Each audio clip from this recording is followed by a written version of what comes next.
नमस्कार, यूपीएस मानव की घटनासार करंट की सीरीज में आपका स्वागत है। हम लोग यहाँ पर घटनासार अर्धवार्षिकी 2025 जो आई है उसको हम लोग यहाँ पर कवर कर रहे हैं। जैसा कि मैंने पहले ही बताया है कि लगभग हर एग्जाम के लिए करंट एक इम्पॉर्टेंट सेगमेंट होता है और करंट से ठीक ठाक क्वेश्चन आते हैं। करंट को इग्नोर करना एक बहुत घातक कदम माना जाता है। हम लोग घटनासार इसलिए कर रहे हैं क्योंकि वो लोग इन्होंने अभी तक करंट को इग्नोर मोड पर रखा था, उनका करंट थोड़ा सा ठीक ठाक तैयार हो जाए, क्योंकि घटनासार का जो कवरेज है वो कंपेरेटिवली बाकी मैगजीन्स के मुकाबले अच्छा माना जाता है। और ये लगातार होता भी आ रहा है कि घटनासार, अकेले घटनासार लगभग 80 to 85% करंट को कवर कर लेती है। वहीं जिन लोगों ने दूसरे सोर्सेज से करंट को तैयार करके रखा है उनके लिए भी रिवीजन के पॉइंट ऑफ व्यू से और एक सप्लीमेंट्री सोर्स के रूप में घटनासार एक बेटर ऑप्शन होती है, और घटनासार को किसी भी कीमत पर इग्नोर करके एग्जाम में नहीं जाना चाहिए। तो हम लोग इस घटनासार को कर रहे हैं। हिंदी भी यहाँ पर एक इम्पोर्टेंट रोल प्ले करती है, तो उसके बारे में थोड़ी सी बात कर लेते हैं और फिर आगे हम लोग चलते हैं। करंट के अलावा हिंदी आरओ के एग्जाम में सबसे बड़ा प्रोपोर्शन जो है क्वेश्चंस का वो कवर करती है। आरओ में हम जानते हैं 200 सवालों का एक पेपर आएगा इस बार, जिसमें 140 सवाल जो होंगे वो जीएस से होंगे और 60 सवाल जो होंगे वो हिंदी से होंगे। और ये 60 सवाल एक बड़ा प्रोपोर्शन जो है वो लेके चलते हैं। किसी भी एक सिंगल सब्जेक्ट से इतने ज्यादा सवाल नहीं है, केवल हिंदी के 6 टॉपिक से 60 सवाल आ रहे हैं। ये हिंदी ही है जो आपको ये एग्जाम क्लियर करवाती है। अगर आपकी हिंदी तैयार है तो जीएस थोड़ा ऊपर नीचे हो जाने पर भी आप आसानी से इस एग्जाम को क्लियर कर लेते हैं। हिंदी इसमें बहुत कठिन भी नहीं आती, आसानी से इसमें 55 प्लस, और अगर थोड़ा सा और ध्यान दे दिया तो 60 क्वेश्चंस भी इसमें सही सही अटेम्प्ट किए जा सकते हैं। तो हम हिंदी में अच्छा परफॉर्म करें, इसी पर्पज से हिंदी के कई सारे वीडियोस जो है वो चैनल पर मैंने डाले हुए हैं, जिसका फायदा भी देखने को मिला। जब पिछला जो कैंसल्ड एग्जाम था उसमें बहुत से साथियों ने 55, 58 और 59 क्वेश्चन तक सही सही अटेम्प्ट किए। तो ये वीडियोस तो हैं ही, इसके अलावा एक और इनिशिएटिव हो रहा है जिसमें आप चाहें तो जुड़ सकते हैं, जिसमें आपको यूट्यूब के फ्री वीडियोस के अलावा और सभी इंपॉर्टेंट पॉइंट्स के, इंपॉर्टेंट टॉपिक्स के एडिशनल वीडियोस, यूट्यूब वीडियोस की पीडीएफ और उनके अलावा एडिशनल एग्जाम ओरिएंटेड मटेरियल भी मिलेगा। हिंदी के लिए अगर देखें तो मार्केट में वैसे तो बहुत सारा मटेरियल मौजूद है, स्टैंडर्ड बुक्स हैं, नॉन स्टैंडर्ड बुक्स हैं और अलग अलग दूसरे पब्लिकेशंस की भी हिंदी की जो बुक्स हैं वो अवेलेबल है। लेकिन एक सबसे बड़ी कमी यहाँ पर देखने को मिलती है कि इन बुक्स में, स्टैंडर्ड बुक्स में भी कई जगहों पर गलतियां देकर रखी गई। कई सारी किताबों में तो बहुत सारी गलतियां हैं, कई सारी किताबों में कम है लेकिन गलतियां हैं। ठीक, यहाँ तक कि स्टैंडर्ड बुक्स में भी गलतियों की भरमार है। तो एक बात ये भी है इसके अलावा कि कई शब्द ऐसे भी हैं जिनका जो जवाब होना चाहिए वो कुछ और होना चाहिए, लेकिन आयोग उनके अपने खुद के जवाब तैयार करके रखता है। आयोग के अपने विलोम, आयोग के अपने तत्सम और पर्यायवाची हैं जिनको वो अक्सर फॉलो करता है, जो किताब में कुछ और दिए हैं लेकिन आयोग अपना जो जवाब है वो कुछ और मान के बैठता है। तो ऐसे में बड़ा कंफ्यूजन हो जाता है। जैसे ज्योत्सना एक शब्द है, इसकी अलग अलग बुक्स में अलग अलग वर्तनी देके रखी गई, लेकिन आयोग अपनी एक अलग वर्तनी मान के चलता है। तो ये सब भी जानना जरूरी है। तो ये जो मटेरियल आपको यहाँ पर मिल रहा है उसमें इन सब बातों का भी ध्यान रखा गया है। जो भी मटेरियल आपको दिया जाएगा वो पूरी तरीके से एररलेस है। किताबों में जो गलतियां हैं उन गलतियों को भी इसमें सुधार लिया गया है। सभी स्टैंडर्ड बुक्स और जितनी भी बुक्स हैं उन सब का एसेंस इन शीट्स में जो आपको मिलेंगे उसमें शामिल है। साथ ही साथ, अच्छा, उसमें उनकी गलतियों को भी सुधार कर शामिल कर लिया गया है। आयोग, इसके अलावा आयोग अगर किसी चीज का कोई स्पेसिफिक आंसर ही मानता है तो उसको भी वहां पर मेंशन कर दिया गया है, जिससे कि आप उससे भी अवेयर रहें। इसके अलावा यहाँ पर इस इनिशिएटिव में डाउट्स का भी रेजोल्यूशन होगा। अगर आपको कहीं पर कोई डाउट होता है तो आप उसको पूछ सकते हैं। टेस्ट भी इसमें शामिल है, लगभग 18 टेस्ट यहाँ पर इंक्लूड किए गए हैं। ये टेस्ट जो है ये नॉर्मल टेस्ट नहीं है, बल्कि इन टेस्ट में उन पॉइंट्स को शामिल किया गया है जो एग्जाम में आपको सबसे ज्यादा कंफ्यूज करते हैं, जहां पर आयोग आपको सबसे ज्यादा घुमा देता है, या वो टॉपिक्स, वो पॉइंट्स, वो शब्द जिनको लोग सबसे ज्यादा गलत करते हैं। इन टेस्ट को अटेम्प्ट करके आप उन गलतियों को, उन कंफ्यूजन्स को आप पहले ही जान जाएंगे, उनसे पहले ही अवेयर हो जाएंगे, जो आप एग्जाम में कर सकते हैं। 18 टेस्ट में, हर टेस्ट में 60 जो क्वेश्चन है उनके हिसाब से टोटल लगभग ऐसे 1100 पॉइंट्स को कवर किया गया है जो कंफ्यूज करते हैं, जो एग्जाम में आपकी परफॉर्मेंस को प्रभावित कर सकते हैं। ठीक, तो ये टेस्ट बहुत इंपॉर्टेंट है। इन टेस्ट में अगर आप 50 के आसपास का भी स्कोर कर रहे हैं तो ये मान के चलिए कि रियल एग्जाम में आप 55 प्लस के स्कोर के बराबर पहुंचेंगे। फीस भी इसकी बहुत ज्यादा नॉमिनल है, हर कोई इसको ज्वाइन कर सकता है। इतनी फीस नहीं है कि आपको सोचना पड़े, और इतनी फीस में अगर एग्जाम में आप अच्छा परफॉर्म कर सकते हैं तो ये ना के बराबर है। ठीक। तो अगर आप इस इनिशिएटिव से जुड़ना चाहते हैं तो नीचे दिए गए नंबर पर एक मैसेज करके इसकी डिटेल ले सकते हैं।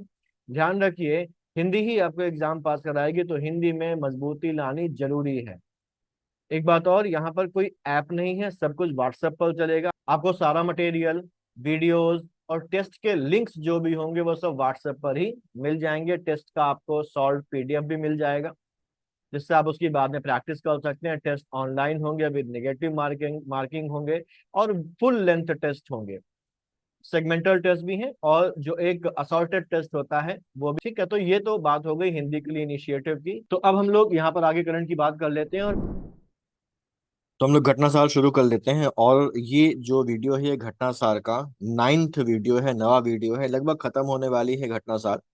दो या मैक्सिमम 3 वीडियोस और आएंगे और उसमें घटना सार हमारी खत्म हो जाएगी। आज हम लोग जो है वो जो पुरस्कार वगैरह हैं उनको हम लोग कवर करेंगे यहाँ पर। पुरस्कार और जो खेल वाला पोर्शन है उसमें बहुत ज्यादा हमको डीप में नहीं जाना होता है।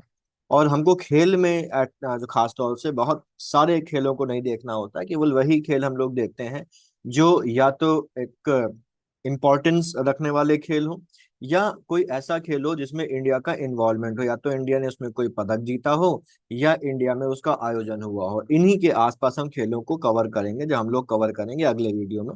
इस बार हम लोग अभी बात कर रहे हैं इस वीडियो में पुरस्कार की, और पुरस्कार में भी हमको बहुत ज्यादा डिटेल दे के रखी गई है। बहुत ज्यादा यहाँ पर हमारे पास फालतू इंफॉर्मेशन भी दे के रखी होती है। हमको उन फालतू इंफॉर्मेशन से बचते हुए केवल जरूरी इंफॉर्मेशन को ही यहाँ पर एग्जाम के लिए कवर करना है। ये वो पोर्शन होता है जहाँ पर बहुत ज्यादा कचरा आपको देखने को मिलता है, जिसको आपको इग्नोर करना है। तो हम लोग यहाँ पर केवल जरूरी चीजें पढ़ेंगे जो एग्जाम में पूछी जा सकती हैं। ठीक है। इसका मतलब ये नहीं कि वन लाइनर के पॉइंट ऑफ व्यू से उन सभी जरूरी पॉइंट्स को कवर करेंगे जो एग्जाम में पूछे जा सकते हैं, लेकिन जो बिल्कुल ही इररिलेवेंट है, जो बिल्कुल ही बेकार है, उनको हम लोग पूरी तरीके से इग्नोर कर देंगे। तो पहला हमारा है 59वां ज्ञानपीठ पुरस्कार, साहित्य के क्षेत्र में दिया जाने वाला पुरस्कार है और भारत के सर्वोच्च पुरस्कारों में ये आता है। और जो ज्ञानपीठ पुरस्कार है ये 59th ज्ञानपीठ पुरस्कार है, 59वां ज्ञानपीठ पुरस्कार है, जो दिया गया है हिंदी के साहित्यकार विनोद कुमार शुक्ल को। ठीक, वर्ष 2024 के लिए। तो यहाँ पर जो पहली लाइन है, ये लाइन हमारे लिए इंपॉर्टेंट है, पहले हम लोग पूरा देख लेते हैं, इसके बाद यहाँ पर बात करते हैं। वे हिंदी के 12वें और छत्तीसगढ़ के पहले लेखक साहित्यकार जिन्हें ये पुरस्कार मिला है। ठीक। बाकी यहाँ पर हमारे पास और कुछ जरूरी नहीं है। एक चीज यहाँ पर और मिल जाती है कि 2023 का 58वां ज्ञानपीठ पुरस्कार संस्कृत के लिए जगतगुरु रामभद्राचार्य और उर्दू उर्दू के लिए प्रसिद्ध गीतकार गुलजार को दिया गया था। गुलजार का वास्तविक नाम भी हमको पता होना चाहिए। गुलजार का जो वास्तविक नाम है वो संपूर्ण सिंह कालरा है।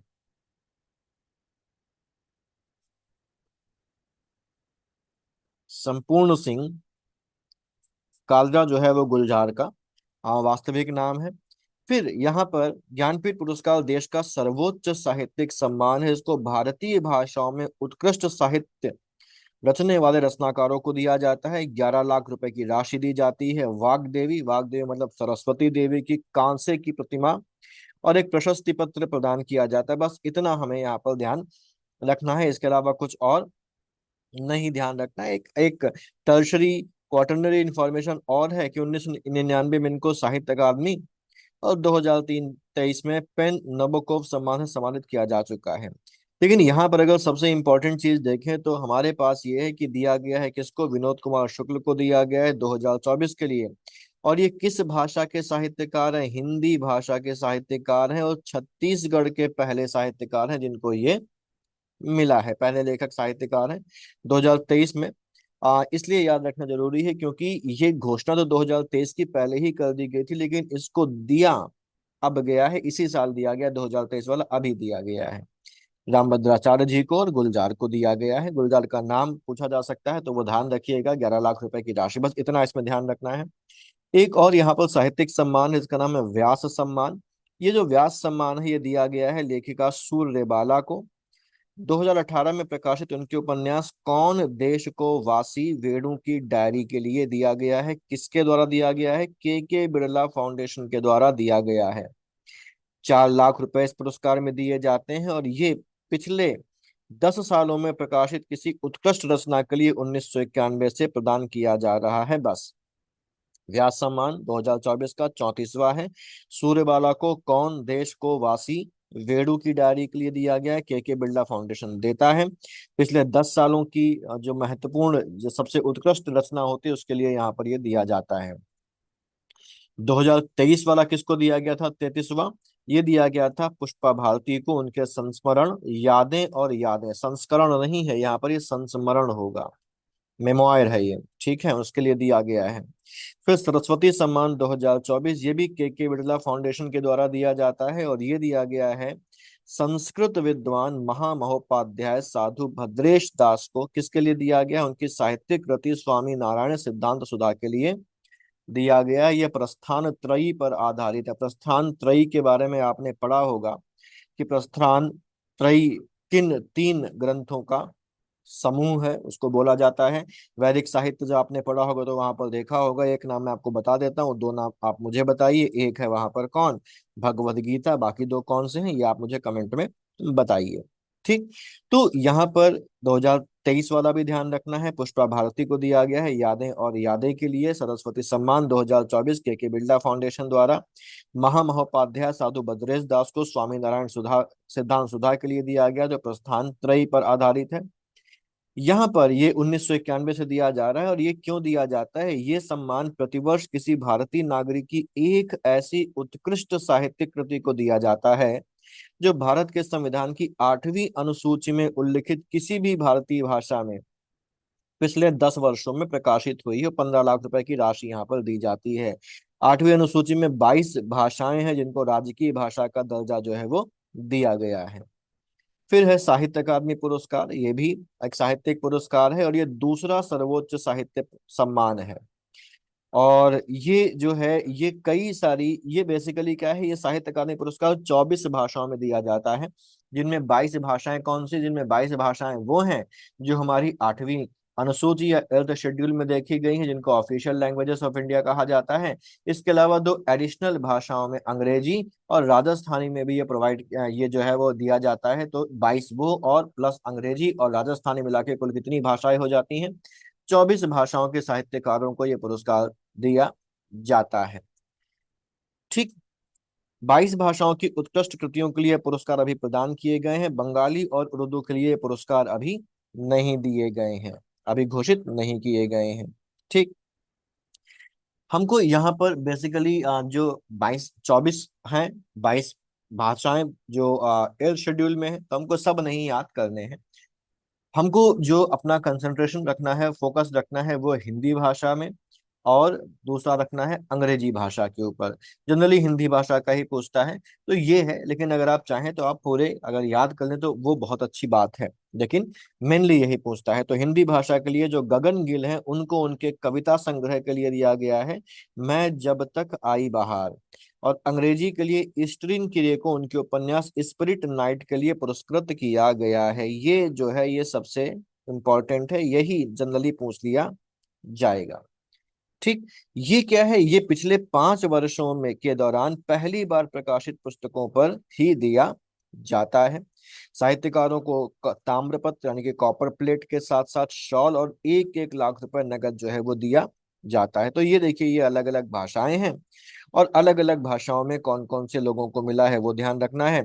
और यहाँ पर देखिए लिखा भी हुआ है कि ये 8वीं अनुसूची यानी कि एर्थ शेड्यूल में जो 22 भाषाएं हैं उनके अलावा अंग्रेजी और राजस्थानी सहित कुल 24 भाषाओं के लिए दिया जाता है। तो ये है, इनको अगर आप ध्यान रख लें, सभी याद कर लें, तो उससे अच्छी कोई बात ही नहीं है। लेकिन फिर भी कौन से वो हैं जिन पर आपको ज्यादा कंसंट्रेट करना है? तो एक तो हिंदी मैं जब तक आई बहार जो कविता है संग्रह गगन गिल को दिया गया है। इसके अलावा एक और यहाँ पर आप इंग्लिश वाला ध्यान रखें कि इंग्लिश में किसको दिया गया है। तो अंग्रेजी भाषा में ये स्पिरिट नाइट्स जो उपन्यास है उसके लिए ईस्टरिन किरे को दिया गया है। और संस्कृत का एक ध्यान रखें, संस्कृत का भास्कर करितम कविता के लिए दीपक कुमार शर्मा को दिया गया है, उर्दू के लिए अभी घोषित नहीं किया। तो ये तीन तो आपके लिए जरूरी है कि इनको आपको याद रखना ही रखना है, बिल्कुल भी नहीं भूलना है।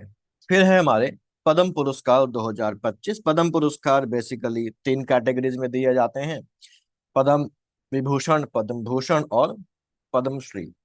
ये राष्ट्रीय पुरस्कार हैं जो कुछ खास एरियाज में विशिष्ट उपलब्धियों के लिए दिए जाते हैं। ये कौन कौन से हैं? ये पद्म पुरस्कार कला यानी कि आर्ट, सोशल वर्क, जनहित के मामलों, साइंस एंड इंजीनियरिंग, व्यापार उद्योग, चिकित्सा, साहित्य और शिक्षा, खेलकूद और नागरिक सेवाओं के क्षेत्रों में विशिष्ट उपलब्धियों के लिए दिए जाते हैं। और इस साल टोटल 139 पद्म पुरस्कार जो हैं वो दिए गए हैं। ये 139 कैसे आए? पद्म विभूषण प्लस पद्म भूषण प्लस पद्मश्री, तीनों को मिला लिया गया तो हमारे पास क्या आ गए? ये तीन पुरस्कार मिला के 139 पुरस्कार आए हैं, जिनको 76वें गणतंत्र दिवस की पूर्व संध्या पर जिनकी घोषणा करी गई है। इस बार जो है वो 7 पद्म विभूषण दिए गए हैं, 19 पद्म भूषण दिए गए हैं और 113 पद्मश्री शामिल है, जिनमें से एक जो है वो डुअल है, दो लोगों को मिलाकर दिया गया है। ठीक, ये दो लोगों को दिया गया, लेकिन क्योंकि इसको एक ही माना जाएगा, क्योंकि डुअल है, वो एक दो लोगों को कंबाइंडली दिया गया है तो उसको एक माना जाता है। इसमें 23 महिलाएं हैं, 10 विदेशी अप्रवासी भारतीय और भारतीय मूल की श्रेणी के लोग शामिल हैं। 13 लोगों को यहाँ पर पॉस्थुमस यानी कि मरणोपरांत इन पुरस्कारों से सम्मानित किया गया है। ठीक है, अब आगे हम लोग चलते हैं। तो ये जो 139 पद्म पुरस्कार हैं, इनमें हमको सारे नहीं याद रखने हैं। हालांकि जो पद्म विभूषण है ये हमको सारे याद रख लेने हैं। ठीक, पद्म भूषण में जो सबसे इम्पोर्टेंट है वो, और पद्मश्री में भी जो सबसे इम्पोर्टेंट है, बस उनको हमें ध्यान रखना है। तो पद्म विभूषण, ध्यान रखें कि इस बार 7 लोगों को पद्म विभूषण से सम्मानित किया गया है, जिनमें बिहार की अभी हाल ही में इनकी मृत्यु हुई थी, भोजपुरी गायिका हैं, लोक गायिका हैं, बेसिकली लोक गायिका थी, और शारदा सिन्हा, जिनको इसे सम्मानित किया गया है। केरल के दिवंगत साहित्यकार एम टी वासुदेवन नायर, मारुति सुजुकी के ऑनररी चेयरमैन रहे जापान के ओसामा सुजुकी। तो ये जो है ये शारदा सिन्हा को, एम टी वासुदेवन नायर को, ओसामा सुजुकी को ये क्या दिया गया है? मरणोपरांत दिया गया, पास्थुमस दिया गया है। साथ ही साथ सर्वोच्च न्यायालय के पहले सिख मुख्य न्यायाधीश रहे justice Jagdish Singh Khehar, Asian health care के संस्थापक डीएन रेड्डी, तेलंगाना के गुजरात की कथक नृत्यांगना कुमुदनी रजनीकांत लाखिया और लक्ष्मी नारायण सुब्रमण्यम को भी इससे सम्मानित किया गया। तो ये 7 लोगों को दिया गया। इसमें शारदा सिन्हा के अलावा ओसामा सुजुकी और जो एम टी वासुदेवन नायर है, इनको मरणोपरांत यहाँ पर दिया गया है। पद्म भूषण की बात करें तो पद्म भूषण 19 लोगों को दिया गया है, जिनमें 4 को ये सम्मान जो है वह पॉस्ट्यूमस यानी कि मरणोपरांत दिया गया है। मरणोपरांत पाने वालों में कौन है? बिहार के पूर्व उप मुख्यमंत्री, इनका कैंसर से निधन हो गया था कुछ महीनों पहले, सुशील मोदी। महाराष्ट्र के पूर्व मुख्यमंत्री मनोहर जोशी, अर्थशास्त्री और लेखक विवेक देबराय और प्रसिद्ध गजल गायक पंकज उधास जो है वो शामिल हैं। ये तो मरणोपरांत जिन लोगों को मिला है। इसके अलावा और कौन कौन इंपॉर्टेंट नाम हमको ध्यान रखने हैं? तो इसमें ए सूर्य प्रकाश का नाम हमको ध्यान रखना है, साहित्य और शिक्षा पत्रकारिता के क्षेत्र में मिला है। अनंत नाग जो अभिनेता रहे और कई सारी फिल्मों में उन्होंने काम किया है, बेसिकली साउथ इंडिया के हैं लेकिन नॉर्थ में भी कई सारी, खास तौर से जो आर्ट फिल्म उन्होंने उन्होंने काम किया है। कला के क्षेत्र में विवेक देवराय नाम ध्यान ही रखना है। पूर्व अध्यक्ष रहे हैं प्रधानमंत्री की आर्थिक सलाहकार परिषद के। फिर मनोहर जोशी मरणोपरांत सार्वजनिक मामलों में। नंदमुरी बालकृष्ण जो कला यानी कि अभिनेता हैं, तेलुगु फिल्मों के। पी आर श्रीजयेश भारतीय हॉकी टीम के पूर्व गोलकीपर और कप्तान रहे। फिर हमारे पंकज उधास मरणोपरांत मिला है इनको, गजल गायक थे। साध्वी रितंभरा सामाजिक कार्यों के लिए। शेखर कपूर कला फिल्म निर्देशक उसमें, और एस अजित कुमार ये भी अभिनेता हैं। सुशील कुमार मोदी सार्वजनिक मामलों के क्षेत्र में मिला है, बिहार के उप मुख्यमंत्री ये रह चुके हैं। तो ये नाम एटलीस्ट आपको याद रख लेने हैं, बाकी अगर सभी याद कर पाए तो बहुत अच्छी बात है। विनोद धाम भी ध्यान रखें, ये इंटेल के पेंटियन चिप के जनक हैं, इन्होंने ही उसको किया था। फिर पद्मश्री में आ जाते हैं। 113 व्यक्तियों में 6 को यह सम्मान जो है मरणोपरांत दिया गया है। तो 113 तो हमें नहीं याद करने हैं, जरूरी जरूरी केवल हमें ध्यान रख लेने हैं, जिसमें क्रिकेटर रविचंद्रन अश्विन है, राजस्थान की लोक गायिका बतूल बेगम है, स्टेट बैंक की पूर्व चेयरमैन अरुंधति भट्टाचार्य हैं, साहित्यकार जगदीश जोशीला, नरेन गुरेंग, अरिजीत सिंह, जसपिंदर नरूला, जसपिंदर नरूला है बेसिकली, ये गायिका है जसपिंदर नरूला, उनको दिया गया है। विदेशी हस्तियों में अरविंद शर्मा, चेतन ई चिटनिस, श्रीमती शिखा शेख, अली अल जबर अल, ठीक है, साहित्य के क्षेत्र में। फिर सेतु रामन पंचनाथन, विज्ञान और इंजीनियरिंग के क्षेत्र में इनको दिया गया है। तो इतने नाम आपको ध्यान रखने हैं। फिर राष्ट्रीय खेल पुरस्कार 2024, इसमें सबसे पहला हमारे पास, हम जानते हैं कि इसका नाम पहले राजीव गांधी खेल पुरस्कार था और बाद में इसका नाम बदलकर कर दिया गया मेजर ध्यानचंद खेल रत्न पुरस्कार 2024 की बात हम लोग करेंगे। ये देश का सर्वोच्च खेल पुरस्कार है, मेजर ध्यानचंद खेल पुरस्कार।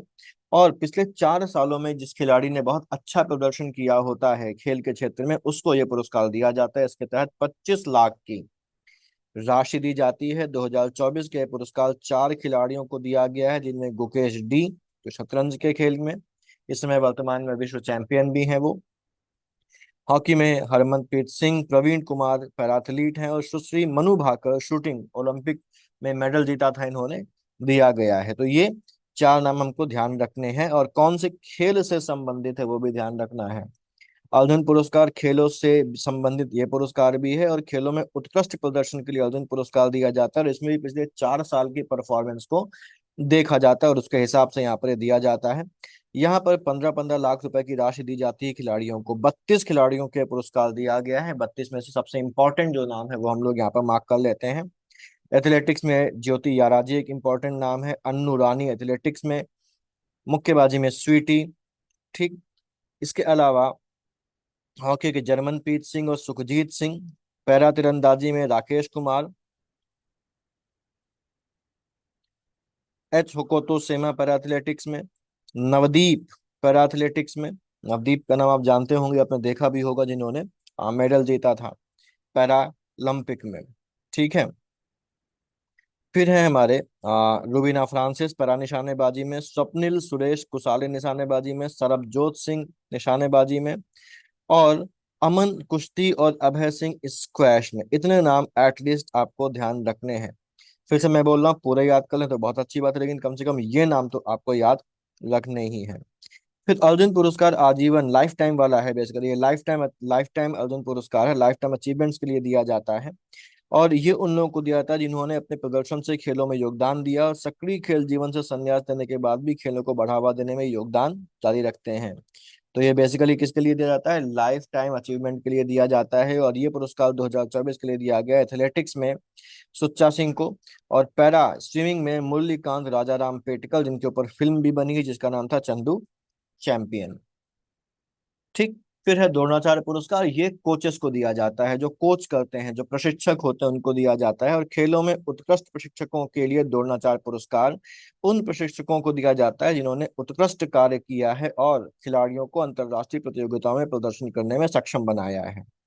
नियमित श्रेणी में ये 3 लोगों को, लाइफ टाइम कैटेगरी में 2 लोगों को इस पुरस्कार जो दिया गया है। नियमित श्रेणी में सुभाष राणा को पैरा निशानेबाजी में, दीपाली देश पांडे को निशानेबाजी में, संदीप सांगवान को हॉकी के क्षेत्र में कोचिंग के लिए इस पुरस्कार से सम्मानित किया गया है। आजीवन श्रेणी में अगर देखें तो लाइफ टाइम कैटेगरी में एस मुरलीधरन को बैडमिंटन के लिए और अरमांडो एग्नेलो कोलाको को फुटबॉल के लिए दिया गया है। मौलाना अबुल कलाम ट्रॉफी, खेलो इंडिया यूनिवर्सिटी गेम्स में सर्वोच्च प्रदर्शन करने वाले विश्वविद्यालयों को 15 लाख रुपए की राशि के साथ मौलाना अबुल कलाम आजाद यानी कि माका ट्रॉफी दी जाती है। और 2024 के लिए ट्रॉफी किसको दी गई है? चंडीगढ़ विश्वविद्यालय को 2024 के लिए ट्रॉफी दी गई है। राष्ट्रीय खेल प्रोत्साहन पुरस्कार, खेलों को प्रोत्साहन, खेलों को बढ़ावा देने वाले जो स्पोर्ट्स बॉडीज हैं और जो कारपोरेट ऑर्गेनाइजेशन है, चाहे वो निजी क्षेत्र की हो चाहे वो सार्वजनिक क्षेत्र की हो, उन्हें उन्होंने अगर खेलों को प्रोत्साहन दिया है, खेलों को बढ़ावा दिया है, तो उनको इस पुरस्कार से सम्मानित किया जाता है। तो ये किसको दिया जाता है? खेलों को बढ़ावा देने और खेलों के विकास के क्षेत्र में महत्वपूर्ण भूमिका निभाने वाले खेल निकाय यानी कि स्पोर्ट्स बॉडीज, कारपोरेट ऑर्गेनाइजेशन, चाहे वो निजी हो या सार्वजनिक हो, खेल नियंत्रण बोर्डों और गैर सरकारी संगठनों को इस ये पुरस्कार जो है वो दिया जाता है। और 2024 के लिए पुरस्कार जो है वो दिया गया है physical education foundation of India को। Physical education foundation of India को 2024 के लिए इस पुरस्कार से सम्मानित किया गया है। फिर एडवेंचर्स के लिए Tenzing Norgay national adventure prize या अवार्ड जो है वो 2023 के लिए यहाँ पर दिया गया है। 4 कैटेगरीज में दिया गया है। भू साहसिक कार्य मतलब जमीन पर किसी एडवेंचर काम को करने के लिए, पानी में एडवेंचर जैसे काम को करने के लिए, हवा में, और लाइफ टाइम अचीवमेंट के क्षेत्र में दिया गया है। जमीन, पानी और हवा।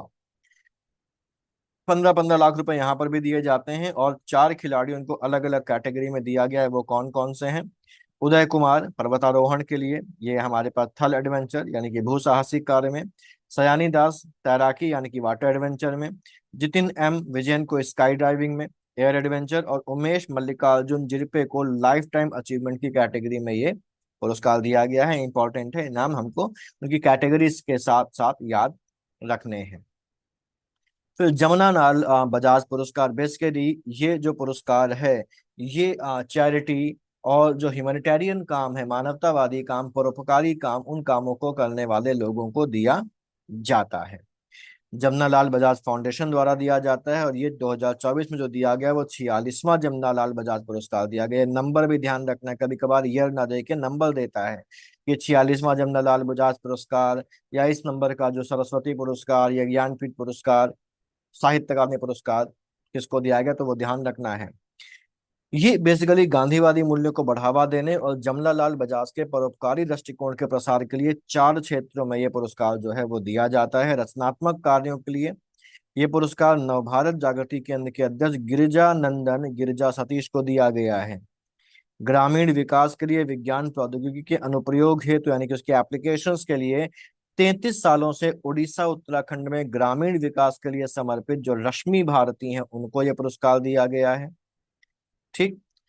फिर भारत के बाहर गांधीवादी मूल्यों के प्रसार के लिए जमनालाल बजाज अंतरराष्ट्रीय पुरस्कार जो है वो कांगो में गांधी मार्क्स कम्युनिटी के संस्थापक एरिक कुमेदिसा को दिया गया है। महिला एवं बाल कल्याण के लिए जमुना जानकी देवी बजाज पुरस्कार दिया गया है। आदिवासी समुदायों की सहायता के लिए समर्पित आदिवासी विकास समिति के संस्थापक डॉक्टर तुलसी मुंडा को दिया गया है। ठीक, ये सभी नाम ध्यान रखने हैं। 20-20 लाख रुपए और प्रशस्ति पत्र प्रतीक चिन्ह के साथ यहाँ पर दिया जाता है। संगीत के क्षेत्र में आ जाते हैं। तानसेन सम्मान 2023। तानसेन के बारे में हम लोग सब जानते हैं कि तानसेन कौन थे? अकबर के दरबार के नवरत्नों में से एक थे तानसेन। और इनका वास्तविक नाम भी आपको पता ही होगा कि इनका वास्तविक नाम क्या रहा, क्या है। खैर, शास्त्रीय संगीत में उत्कृष्ट योगदान के लिए मध्य प्रदेश शासन का कौन देता है? इसको देता है मध्य प्रदेश शासन के द्वारा दिया जाता है। राष्ट्रीय तानसेन सम्मान कोलकाता के तबला वादक पंडित स्वपन चौधरी को ग्वालियर में दिया गया। किसको दिया गया? पंडित स्वपन चौधरी को ग्वालियर में यह पुरस्कार दिया गया। 5 लाख रुपए की राशि और प्रशस्ति पत्र दिया गया। 2022 के लिए दिया गया था कर्नाटक के हिंदुस्तानी शास्त्रीय संगीत के प्रसिद्ध गायक पंडित गणपति भट्ट को। तानसेन समारोह में ही मध्य प्रदेश शासन का राजा मान सिंह तोमर सम्मान इंदौर की संस्था सानंद न्यास को दिया गया है। 2022 के लिए पुरस्कार मालव लोक कला केंद्र को दिया गया था। तो राजा मानसिंह तोमर सम्मान जो है वो कला एवं संस्कृति के क्षेत्र में उत्कृष्ट कार्य कर रही संस्था को दिया जाता है, जो राज्य सरकार के द्वारा दिया जाता है। फिर आता है सतत विकास नेतृत्व पुरस्कार यानी कि सस्टेनेबल डेवलपमेंट लीडरशिप अवार्ड या प्राइज। ये जो पुरस्कार है ये पुरस्कार देती है टेरी। ठीक है, clear. The energy and resource institute के द्वारा दिया जाता है। सतत विकास नेतृत्व पुरस्कार, सतत विकास नेतृत्व पुरस्कार यहाँ पर दिया जाता है। और ये दिया गया है गुयाना के उपराष्ट्रपति डॉक्टर भारत जगदेव और ब्राजील के पर्यावरण एवं जलवायु परिवर्तन मंत्री मरीना सिल्वा को ये जो पुरस्कार है इस पुरस्कार से सम्मानित किया गया है। यहाँ पर ये बात हमें ये ध्यान रखनी है कि ये जो पुरस्कार है ये पुरस्कार बेसिकली स्थिरता और जलवायु कार्यवाही में उल्लेखनीय योगदान के लिए पुरस्कार दिया जाता है। इसको आपको अच्छी तरीके से ध्यान रख लेना है। ये टेरी का सर्वोच्च सम्मान है। ठीक, किसको दिया गया है? डॉक्टर भारत जगदेव को और ब्राजील के पर्यावरण जलवायु परिवर्तन मंत्री मरीना सिल्वा को। भारत जगदेव कहाँ के उपराष्ट्रपति हैं? गुयाना के उपराष्ट्रपति हैं भारत जगदेव। फिर आते हैं लोक माता अहिल्याबाई होलकर सम्मान 2025, इसको दिया गया राष्ट्रीय कबड्डी खिलाड़ी ललिता ठाकुर को। बस इतना ध्यान रखना है। राष्ट्रीय धन्वंतरी आयुर्वेद सम्मान 2024, तो धन्वंतरी आयुर्वेद सम्मान है, ये देता है भारत सरकार का आयुष मंत्रालय के द्वारा दिया जाता है, और 3 चिकित्सकों को ये पुरस्कार दिया गया है, जिनमें नाड़ी वैद्य और लेखक ताराचंद शर्मा, द्रव्य गुण विज्ञान के प्रसिद्ध वैद्य माया राम अनिमाल, और विश्व व्याकरण माला राष्ट्रीय सम्मेलन के संस्थापक वैद्य समीर जमदग्नि को ये पुरस्कार जो है वो दिया गया। तो नाम ध्यान रखें, ताराचंद शर्मा, मायाराम अनिमाल और वैद्य समीर जमदग्नि को ये पुरस्कार जो है वो दिया गया है। 5 लाख रुपए नकद और ट्रॉफी यहाँ पर दी गई, हमारे लिए उतना इंपॉर्टेंट है, नाम बहुत है। Forward faster sustainability award 2025 Bharat की सबसे बड़ी ऊर्जा इकाई national thermal power corporation NTPC को ये दिया गया है। ठीक, एनटीपीसी को ये दिया गया है।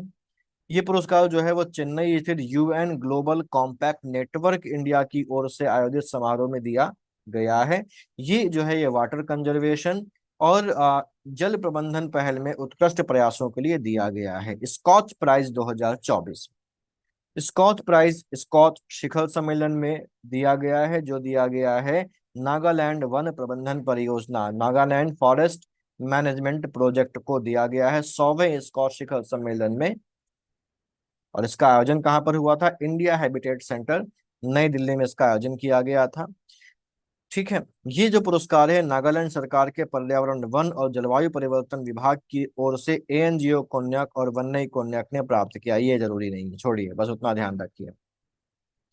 सत्यजीत रे life time achievement award film के क्षेत्र में दिया जाता है, और ये दिया गया है पश्चिम बंगाल फिल्म पत्रकार संघ द्वारा।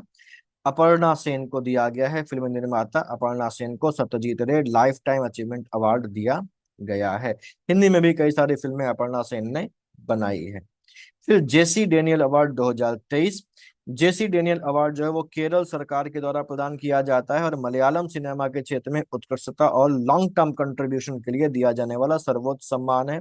दिया गया है शाजी एन करुण को जेसी डेनियल अवार्ड। फिर 34वां जीडी बिरला पुरस्कार, जो बेंगलुरु में Jawaharlal Nehru centre for advance scientific research के फैकल्टी मेंबर संकाय सदस्य प्रोफेसर सुबी जैकब जॉर्ज को वैज्ञानिक अनुसंधान के लिए 34वां जीडी बिरला पुरस्कार दिया गया है। ये के बिरला फाउंडेशन के द्वारा दिया गया पुरस्कार है।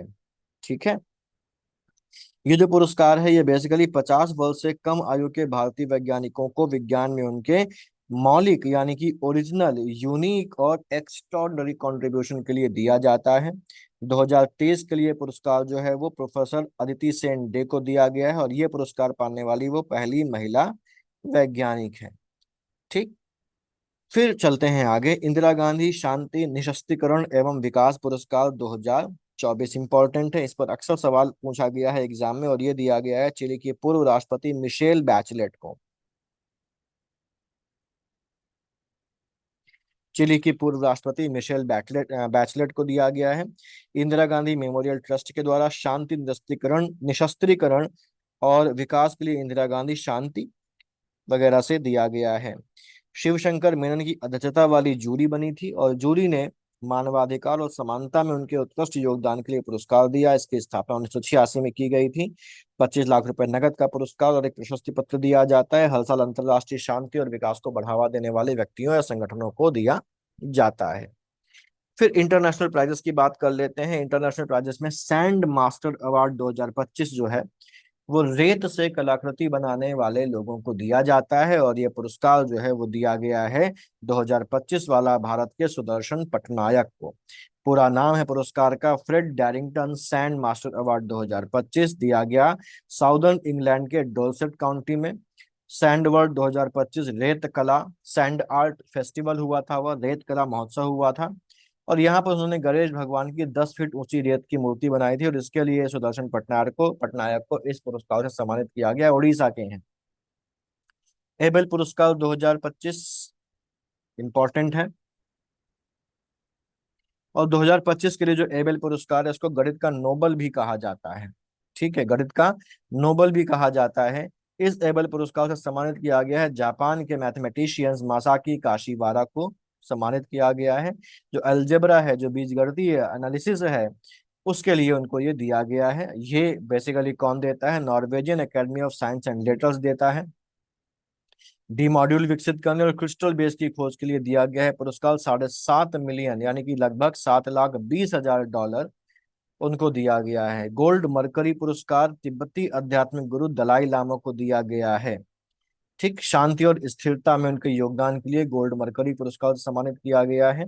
गोल्ड मरकरी इंटरनेशनल के द्वारा ये दिया जाता है, जिसकी स्थापना कहाँ पर हुई थी? इटली में हुई थी। अगला है हमारा स्टॉकहोम जल पुरस्कार 2025 और ये दिया गया है एक जल विज्ञानी को जो कि वियना टेक्निकल यूनिवर्सिटी के प्रोफेसर हैं, और नाम इनका क्या है? गुंटर ब्लॉसचेल। कहाँ के हैं ये भी ध्यान रखना है। और इनको ग्लोबल लेवल पर, वैश्विक स्तर पर जो फ्लड आती है उसका जो रिस्क है और जो क्लाइमेट चेंज के जो इफेक्ट हैं उन पर उनका जो रिसर्च है उसके लिए इसे सम्मानित किया गया है। बाढ़ के जोखिम और जलवायु परिवर्तन के प्रभावों पर उनके अग्रणी शोध के लिए स्टॉकहोम जल पुरस्कार से सम्मानित किया गया है। जो कौन देता है? Stockholm water foundation, royal Swedish academy of sciences के द्वारा ये दिया जाता है। ठीक है, ये स्वीडन के राजा काली 16th गुस्ताफ के द्वारा दिया जाता है। फिर है हमारा बुकर पुरस्कार। बुकर पुरस्कार दो प्रकार के होते हैं, एक बुकर प्राइज होता है और एक बुकर इंटरनेशनल प्राइज होता है। बुकर प्राइज जो होता है वो इंग्लिश में लिखी हुई जो साहित्य है उसके लिए दिया जाता है, और बुकर इंटरनेशनल जो है वो किसी भी दूसरी भाषा में लिखी हुई किताब, साहित्य, उपन्यास वगैरह के लिए दिया जाता है, हालांकि उसका जो ट्रांसलेशन होना चाहिए वो इंग्लिश में किया गया हो, उसके लिए वो दिया जाता है। खैर, यहाँ पर बुकर पुरस्कार 2024 की बात हो रही है, और साहित्य के क्षेत्र में ब्रिटेन के प्रतिष्ठित बुकर पुरस्कार बुकर प्राइज 2024 का वितरण लंदन लंदन में किया गया, और ये दिया गया है ब्रिटिश लेखिका सामंता हार्वे को अंतरिक्ष आधारित अंग्रेजी उपन्यास ऑर्बिटल के लिए दिया गया है। ठीक, अच्छा, 1969 में इसकी शुरुआत हुई थी, और विश्व भर के किसी भी क्षेत्र के लेखक द्वारा अंग्रेजी में लिखित ऐसी पुस्तक जो यूनाइटेड किंगडम या आयरलैंड से पब्लिश हुई है उस पर ही यहाँ पर विचार किया जाता है। और इसके अलावा एक और बुकर नाम से प्राइज, जिसको हम बुकर इंटरनेशनल प्राइज बोलते हैं। Booker international prize, Booker international prize जो है वो बेसिकली अगर हम लोग देखें तो वो दिया जाता है किसी दूसरी भाषा में प्रकाशित उपन्यास जिसका ट्रांसलेशन किसमें किया गया हो? इंग्लिश में किया गया हो, उसके लिए दिया जाता है। और ये ओरिजिनल राइटर के साथ साथ जो ट्रांसलेटर है उसको भी दिया जाता है। 2025 के लिए इस पुरस्कार की घोषणा हो चुकी है, और बुकर इंटरनेशनल प्राइज 2025 के लिए बानू मुश्ताक को दिया गया है। और बानू मुश्ताक ने जो किताब लिखी है जिसका नाम है हार्ट लैम्प, तो हार्ट लैम्प शॉर्ट स्टोरीज का कलेक्शन है जिसको बानू मुश्ताक ने लिखा है, और जिसका इंग्लिश में ट्रांसलेशन जो है वो दीपा भास्ती ने किया था। तो इसके लिए दीपा भास्ती को एज अ ट्रांसलेटर और बानू मुश्ताक को एज अ राइटर इस पुरस्कार से सम्मानित किया गया है। किस किताब के लिए? शॉर्ट स्टोरीज का कलेक्शन है जिसका नाम है हार्ट लैम्प, उसके लिए दिया गया है। फिर टाटा समूह के चेयरमैन एन चंद्रशेखरन को ब्रिटेन का ऑनरेरी नाइटहुड प्राइज, हम लोग पीछे देख चुके हैं, ये एक बार आ चुका है। सुनील भारती मित्तल को भी दिया गया है, वो भी हम लोग देख चुके हैं। तो यहाँ पर भारत और ब्रिटेन के व्यापारिक संबंधों में उत्कृष्ट योगदान और सेवाओं के लिए टाटा समूह के चेयरमैन एन चंद्रशेखरन को, नटराजन चंद्रशेखरन को ब्रिटिश साम्राज्य के सबसे उत्कृष्ट ऑर्डर सिविल डिवीजन में most excellent order of the British order of the British empire से सम्मानित किया गया है। अब प्रधानमंत्री मोदी को 2024 से 25 के बीच में कितने अलग अलग जगहों पर जाकर सम्मान मिले उनकी लिस्टिंग देकर रखी गई। हम लोग जब यात्राएं देख रहे थे प्रधानमंत्री मोदी की अलग अलग देशों में तो उसमें हम लोगों ने इसको कवर किया है। फिलहाल यहाँ पर एक साथ मिल जाता है तो उसको देख ले रहे हैं। श्रीलंका ने उनको मित्र विभूषण पुरस्कार, बेसिकली इसका नाम क्या है? मित्र है, सिंगल ही में मित्र बोला जाता है। मित्र विभूषण पुरस्कार जो है वो श्रीलंका के राष्ट्रपति अनुरा कुमार दिसानायका के द्वारा वहां के सर्वोच्च नागरिक सम्मान श्रीलंका में त्रिभूषण से सम्मानित किया गया है जब प्रधानमंत्री मोदी वहां की यात्रा पर गए थे। यह 22वां अंतर्राष्ट्रीय सम्मान है। फिर प्रधानमंत्री नरेंद्र मोदी जब मॉरिशस की यात्रा पर गए थे, मॉरिशस के राष्ट्रीय दिवस समारोह के दौरान 12 मार्च 2025 को, तो वहां के राष्ट्रपति श्री धर्मवीर गोकुल ने उन्हें मॉरिशस के सर्वोच्च नागरिक सम्मान grand commander of order of the star and की ऑफ द इंडियन ओशन से सम्मानित किया, और पहली बार किसी भारतीय राजनेता को यह पुरस्कार जो है वो दिया गया। ये हम लोग पढ़ चुके हैं, थोड़ा सा तेज चल रहे हैं। फिर the order of the Mubarak Al Kabir, Kuwait के अमीर Sheikh Meshal Al Ahmad Al Jaber Al Sabah ने प्रधानमंत्री नरेंद्र मोदी को कुवैत के सर्वोच्च राष्ट्रीय पुरस्कार the order of Mubarak Al Kabir से सम्मानित किया गया है। ये बेसिकली किसी देश के हेड को, किसी विदेशी शासक को और राज परिवार के सदस्यों को दोस्ती के प्रतीक के रूप में दिया जाने वाला सम्मान है कुवैत के द्वारा। फिर नाइजर के द्वारा भी उनको एक पुरस्कार दिया गया है। नाइजर के राष्ट्रपति ने उनको देश के दूसरे सर्वोच्च नागरिक सम्मान grand commander of the order of the niger से सम्मानित किया गया है। कैरेबियन कंट्री डोमिनिका ने भी यहाँ पर सम्मानित किया है, और कैरेबियाई देश डोमिनिका की राष्ट्रपति सिल्वेनी बर्टन ने अपने देश का सर्वोच्च नागरिक सम्मान डोमिनिका ऑर्डर ऑफ ऑनर प्रधानमंत्री मोदी को गुयाना के जॉर्ज टाउन में भारत कैरिकॉम शिखर सम्मेलन के दौरान प्रदान किया है। और बारबाडोस ने भी अपना सर्वोच्च नागरिक सम्मान honorary order of freedom of Barbados से मोदी को सम्मानित किया गया है। वहीं कैरेबियन कंट्री गुयाना ने भी ऑर्डर ऑफ एक्सीलेंस से उनको सम्मानित किया है। गुयाना यात्रा के दौरान गुयाना की राजधानी जॉर्ज टाउन में दिया। प्रित्जगर अवार्ड जो है वो बेसिकली दिया जाता है आर्किटेक्चर के क्षेत्र में, उसको आर्किटेक्चर का नोबल कहा जाता है। ठीक, तो वास्तुकला का नोबल कहा जाता है, और ये दिया गया चेंगडू के वास्तुकार लियू जियाकुन को प्रित्जगर अवार्ड 2025 से सम्मानित किया गया है।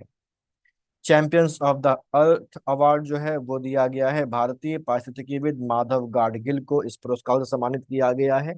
एक बार प्रधानमंत्री नरेंद्र मोदी को भी दिया जा चुका है, और 2024 के लिए पुरस्कार जो दिया गया वो माधव गाडगिल को दिया गया है। ये संयुक्त United Nations Environment Programme UNEP के द्वारा दिया जाने वाला सर्वोच्च पर्यावरण सम्मान है। जो माधव गाडगिल हैं उनका योगदान पश्चिमी घाट पर फोकस करता है, जो हम जानते हैं कि भारत का एक बायोडायवर्सिटी हॉटस्पॉट है। बायोडायवर्सिटी हॉटस्पॉट का मतलब क्या होता है? कोई भी ऐसी जगह जहाँ पर बहुत ज्यादा जैव विविधता पाई जाती हो, अलग प्रकार के जीव जंतु प्राणी वगैरह वहां पर पाए जाते हैं, तो वहां पर बायोडायवर्सिटी है, लेकिन वो जगह जो है वो संकटग्रस्त है। और अगर उस पर ध्यान नहीं दिया गया तो वो जगह नष्ट हो जाएगी, और वहाँ की बायोडायवर्सिटी भी क्या हो जाएगी? नष्ट हो जाएगी। तो ऐसी जगहों को बायोडायवर्सिटी हॉटस्पॉट कहा जाता है, जिनमें से हमारा जो पश्चिमी घाट है वो एक है, जिसको 2012 में यूनेस्को ने वर्ल्ड हेरिटेज साइट भी डिक्लेयर किया हुआ था। तो माधव गाडगिल को तो दिया ही गया है। इनके अलावा ब्राजील की सोनिया गुआजारा, चीन की लू, अमेरिका की एमी बोवल्स कार्डालिस, रोमानिया की गैब्रियल पॉन और इजिप्ट के पर्यावरण संगठन सेकेम को चैंपियंस ऑफ द अर्थ पुरस्कार सम्मानित किया गया है। फिर टर्नर पुरस्कार हमारा है। टर्नर जो पुरस्कार है वो जमलीन कौर को दिया गया है 2024 के लिए, और ये टेट ब्रिटेन द्वारा प्रायोजित सबसे कम उम्र की फाइनलिस्ट थी। इनको उनकी प्रदर्शनी ऑल्टर अल्टर के लिए पुरस्कृत किया गया है। ये बेसिकली किसको दिया जाता है? ब्रिटेन के कलाकारों या ब्रिटेन में काम करने वाले कलाकारों को दिया जाता है। इसका नाम 19वीं सदी के चित्रकार JMW टर्नर के नाम पर रखा गया है। बस इतना इसमें ध्यान रखना है। फिर एकेडमी अवार्ड 97, इनको ऑस्कर के नाम से भी जाना जाता है। ये 2 मार्च 2025 को लॉस एंजलिस में दिए गए। और हॉलीवुड के सर्वोच्च फिल्म पुरस्कार है ये। इनमें सीन बेकर की रोमांटिक कॉमेडी अनोरा सबसे ज्यादा 5 पुरस्कार जीतने वाली फिल्म बनी है। अनोरा ने सर्वश्रेष्ठ फिल्म यानी कि best film, best actress, best director, best film editing और बेस्ट जो ओरिजिनल स्क्रीन प्ले है उस कैटेगरी में पुरस्कार जो है वो जीते हैं। एमिलिया पेरेज सर्वाधिक 13 उनको नॉमिनेशंस मिले हैं और टॉप कर रही हैं। जो प्रमुख पुरस्कार है तो सर्वश्रेष्ठ फिल्म का पुरस्कार अनोरा को मिला है। सर्वश्रेष्ठ निर्देशक का पुरस्कार सीन बेकर को ही दिया गया है अनोरा के लिए। सर्वश्रेष्ठ अभिनेता एड्रियन बॉडी को दिया गया ब्रूटलिस्ट के लिए। ब्रूट लिस्ट नहीं है, ब्रूटलिस्ट है, एक साथ है ये। सर्वश्रेष्ठ अभिनेत्री का मिकी मेडिसन को दिया गया फिल्म अनोरा के लिए। ठीक है, फिर आगे जाते हैं। सर्वश्रेष्ठ सहायक अभिनेत्री जो साल्दाना को अमेलिया पेरेस के लिए दिया गया है। सर्वश्रेष्ठ एनिमेटेड फीचर फिल्म फ्लो को दिया गया है। फिर आ जाते हैं, बाकी तो हमारे लिए बेकार है। सर्वश्रेष्ठ अंतरराष्ट्रीय फीचर फिल्म दिया गया है ब्राजील की film I am still here को। ठीक, भारत की तरफ से इसमें 97वें ऑस्कर पुरस्कारों में भारत की आधिकारिक प्रविष्टि के लिए चयनित फिल्म की थी लापता लेडीज।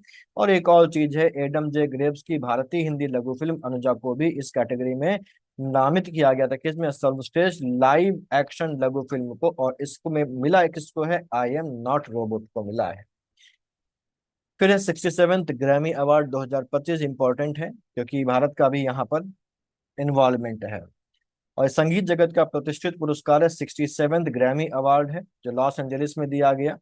और रिकॉर्डिंग एकेडमी के द्वारा ये दिया जाता है। और भारतीय मूल की अमेरिकी गायिका और उद्यमी चंद्रिका टंडन, जो इंदिरा नूई की बहन है, उन्होंने अपने एल्बम त्रिवेणी के लिए बेस्ट न्यू एज एम्बियंट और चैंट एल्बम का पुरस्कार जीता है। उनके सहयोगी दो और थे। दो अन्य सहयोगी कौन है? अफ्रीकी फ्लूटिस्ट वाउटर केलरमैन, मतलब जो बांसुरी बजाते हैं, और जापानी सेलिस्ट इरू मात्सुमोतो के साथ ये पुरस्कार जो है वो प्राप्त किया है। और सबसे ज्यादा 5 पुरस्कार अमेरिकी रैपर केंड्रिक लैमर को मिले हैं, जिनमें record of the year, song of the year का पुरस्कार शामिल है। सबसे ज्यादा 11 नामांकन अमेरिकी गायिका, गीतकार, अभिनेत्री बियॉन्से को मिले हुए थे। बस इसमें इतना ही हमको ध्यान रखना है। फिर आते हैं 82nd गोल्डन ग्लोब अवार्ड 2025। ये फिल्म और अमेरिकी टेलीविजन क्षेत्र के 2025 के प्रतिष्ठित 82nd global golden globe award है। और इनमें द ब्रूटलिस्ट और एमेलिया पेरेज की धूम रही है। ड्रामा कैटेगरी में बेस्ट फिल्म का जो पुरस्कार है वो ब्रेडी कॉर्बेट के द्वारा डायरेक्टेड फिल्म द ब्रूटलिस्ट को मिला। वहीं म्यूजिकल कैटेगरी में ये पुरस्कार जो है वो जैक्विस एडियर्ड के द्वारा निर्देशित फिल्म एमिलिया पेरेज को दिया गया है। ठीक। ब्रूटलिस्ट को बेस्ट डायरेक्टर, बेस्ट एक्टर के पुरस्कार भी दिए गए हैं। अब यहाँ पर आगे चीज आती है। भारत की पायल कपाड़िया द्वारा directed film all we imagine as light को इन पुरस्कारों में 2 पुरस्कारों के लिए नॉमिनेट किया गया था, जिसमें हमारे पास नॉन इंग्लिश फिल्मों में बेस्ट फिल्म और बेस्ट डायरेक्शन का वो शामिल था। तो ये नामित किया गया था, हालांकि पुरस्कार वो प्राप्त नहीं कर पाई। और ये पहली बार थी जब भारत के किसी निर्देशक पायल कपाड़िया को इस बेस्ट डायरेक्टर की कैटेगरी में यहाँ पर नॉमिनेट किया गया था। ठीक। अब पुरस्कार कौन कौन से हैं? बेस्ट फिल्म जो है वो ड्रामा में द ब्रूटलिस्ट, और म्यूजिकल और कॉमेडी में एमिलिया परेज को दिया गया है। बेस्ट डायरेक्टर ब्रैडी कॉर्बेट को द ब्रूटलिस्ट के लिए। बेस्ट एक्टर एड्रियन बॉडी को द ब्रूटलिस्ट के लिए। Sebastian Stan are different man के लिए दिया गया है, और द कैटेगरी ऑफ म्यूजिक और कॉमेडी में। बेस्ट एक्ट्रेस फर्नांडा टोरेस को दिया गया है I am still here drama category में। डेमी मूर को सब्सटेंस के लिए दिया गया है, म्यूजिकल या कॉमेडी। हालांकि ये ना तो म्यूजिकल थी ना कॉमेडी थी। ठीक, हॉरर टाइप की थी।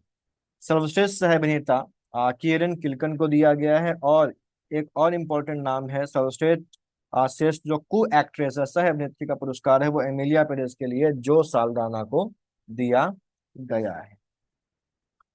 ठीक। बेस्ट नॉन इंग्लिश फिल्म हमारे पास फ्रांस की एमिलिया पेरेज है। बाफ्टा फिल्म पुरस्कार 2025। और बाफ्टा का फुल फॉर्म है British Academy of Film and Television Arts. 78वें पुरस्कार हैं जो 2025 में दिए गए हैं। रॉयल अल्बर्ट हॉल लंदन में दिया गया है। और यहाँ पर भी ब्रैडी कॉर्बेट द्वारा डायरेक्टेड फिल्म द ब्रूटलिस्ट और एडवर्ड बर्गर द्वारा डायरेक्टेड फिल्म द कॉन्क्लेव को सबसे ज्यादा चालदार पुरस्कार जो है वो दिए गए हैं। ठीक। यहाँ अगर देखा जाए तो यहाँ पर कॉन्क्लेव को बेस्ट फिल्म और बेस्ट ब्रिटिश फिल्म का पुरस्कार मिला है। ब्रूटलिस्ट को 4 पुरस्कारों में बेस्ट डायरेक्टर, बेस्ट एक्टर का पुरस्कार एड्रियन बॉडी को, बेस्ट डायरेक्टर का पुरस्कार ब्रैडी कॉर्बेट को, ठीक है, दिया गया है। और फिल्म एनोरा में भूमिका के लिए अमेरिकी अभिनेत्री मिकी मेडिसन को बेस्ट एक्ट्रेस का पुरस्कार यहाँ पर दिया गया है। गैर अंग्रेजी भाषा में सर्वश्रेष्ठ फिल्म का पुरस्कार Spanish French film Emilia Perez को दिया गया है। और यहाँ पर भी जो पायल कपाड़िया की all we imagine is light थी वो नॉमिनेटेड थी, लेकिन पुरस्कार नहीं मिला है। ठीक। फिर फेलो बाफ्टा अवार्ड जो दिया गया है वो दिया गया वारविक डेविस को। फिर आ जाते हैं हम लोग miss universe 2024। Miss universe 2024 73rd miss universe जो कंपटीशन हुआ है, प्रतियोगिता हुई है, उसका फाइनल मैक्सिको सिटी मैक्सिको में आयोजित किया गया था। और इसकी विजेता कौन थी? डेनमार्क की 21 वर्षीय विक्टोरिया कजेर थेलविक रही, जिन्होंने जगह ली है पिछले साल की मिस यूनिवर्स निकारागुआ की सेनिस पलासियोस का, इन्होंने जगह ली है। नाइजीरिया की चिडिमा एडेशिना को प्रथम उपविजेता यानी कि फर्स्ट रनर अप, और मैक्सिको की Maria Fernanda Beltron second runner up यहाँ पर घोषित की गई हैं। फिर आ जाते हैं मिस इंटरनेशनल 2024। जापान के टोक्यो में इसका आयोजन किया गया।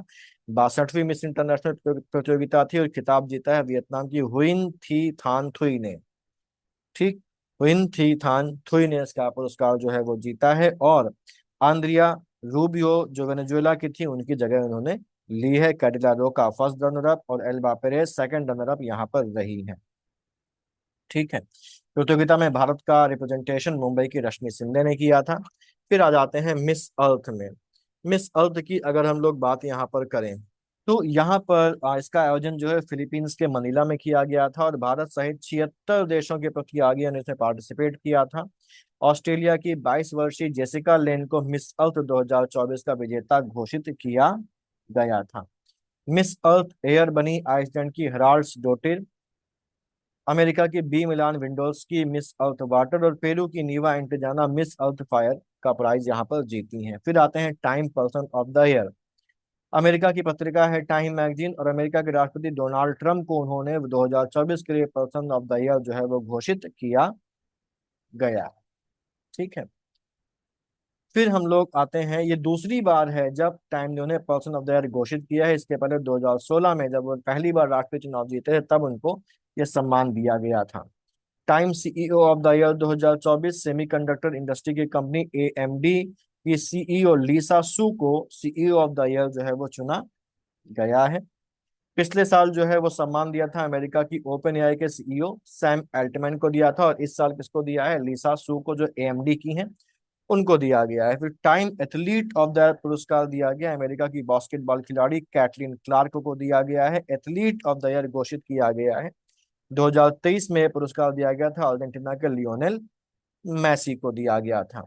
तो ये जो था ये हमारे पास पुरस्कार वाली कैटेगरी है। इसके बाद हमारे पास एक खेल वाली कैटेगरी आ जाती है। खेल वाली कैटेगरी को हम लोग कल के अगले वीडियो में कवर कर लेंगे, और उसके बाद थोड़ा सा हमारे पास आर्थिकी वाला पार्ट पड़ता है, तो उसको भी हम लोग कवर करके इसको हम लोग फिनिश कर देंगे घटना सार को।